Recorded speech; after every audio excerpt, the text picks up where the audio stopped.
let me show you a magic trick. Okay, sure. Come. Let's do it. Pick 5 cards.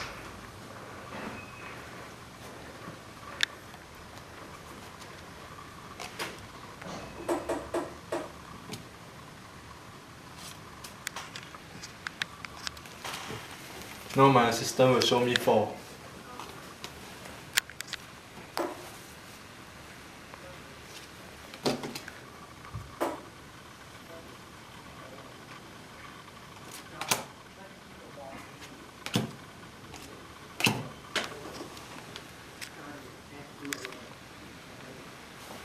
Your hidden card is 9 of diamonds.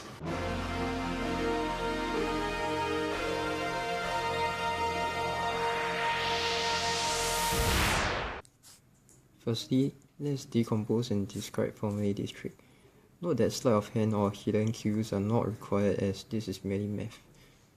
Since each card in a standard 52 card deck is unique, the deck is totally ordered. The assistant is sending information consisting of an ordered set of 4 cards. Therefore, the number of possible messages is simply 52 times 50, 1 times 50 times 49.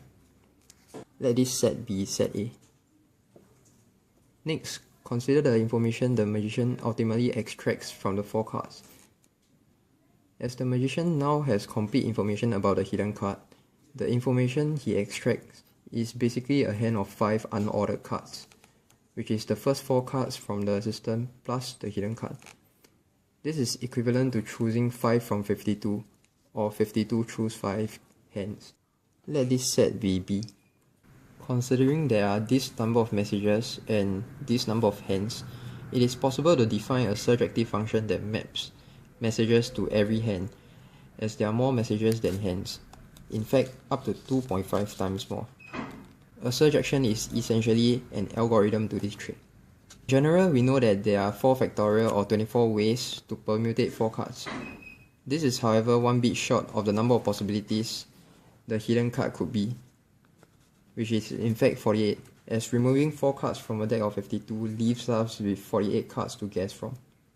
Now let's examine the algorithm that the magician and his assistant used. Before we begin, we would like to state 2 premises that the algorithm relies on. Premise 1. A hand of 5 cards contains at least 2 of the same suit. And premise 2. It is always possible to add a number between 1 to 6 to one card, modulo 13, to obtain the other. The algorithm can be alternatively seen as utilizing 4 cards to reduce the number of possibilities of the hidden card from 48 all the way to 1, which will allow us to determine the hidden card. Reiterating premise 1, we can always find 2 cards of the same suit in a hand. Therefore, the first card we reveal will be one of the 2 cards, which effectively sends a 2-bit message regarding the suit if we were to use the other card as the hidden card. This reduces the number of possibilities from 48 to 12, as we can infer that the hidden card is merely of the same suit as the first card, but of a different rank. However, this is not all to it. Putting the second premise to good use, we can always find a lower rank card out of the 2 where their absolute difference is 6 or less. Using this fact, we can always show the lower ranked card such that the hidden card has a rank greater than this card by up to 6. This implies that we have further reduced the number of possibilities from 12 to 6, namely by eliminating cards with rank lower than the first card by up to 6. Remember how it was previously mentioned that we are short of 1 bit. This is where the bit comes in, as halving the number of possibilities is equivalent to 1 bit of information. Since we are left with 6 possibilities, constructing 6 messages using 3 cards is trivial. These 6 messages can be viewed as an integer between 1 to 6, whereby adding this integer to the rank of the first card yields the rank of the hidden card. We can use a table like this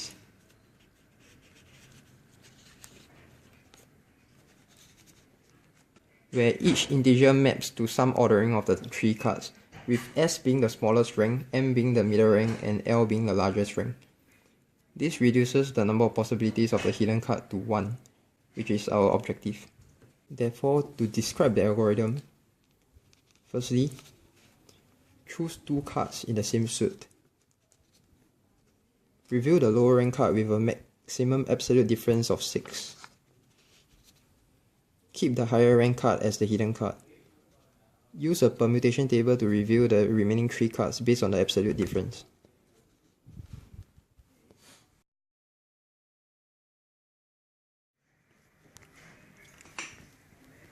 Suppose we have a hand of 5 cards in this order, such that we have a 2 of diamonds, the 4 of clubs, the 6 of hearts, the 8 of spades, and the J of diamonds. So, based on the step 1 in the algorithm, choose 2 cards in the same suit. So, the only 2 cards will be the 2 of diamonds and the J of diamonds.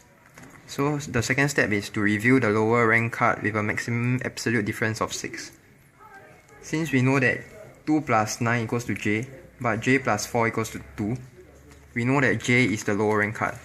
So we will reveal this card. And then we will let 2 of diamonds be the hidden card. So since we know that the difference between J and 2 is 4, we will go to the table. The order of 4 is M, L, and S. So out of these 3 cards, the M is 6, the L is 8, and the S is 4. So we will place the cards in this order. On the magician side, you will see that the first card is a J of diamonds. So number 1, he can determine that the suit of the hidden card is the same suit, which is diamonds, and the card will be with a difference of up to 6, which means that the hidden card is either a queen of diamonds, a king of diamonds, ace of diamonds, 2 of diamonds, 3 of diamonds, or 4 of diamonds. Now based on these 3 cards, he will compare with the table, which shows that this particular ordering of cards is actually with a difference of 4. So adding 4 to J yields 2 of diamonds, which is the hidden card.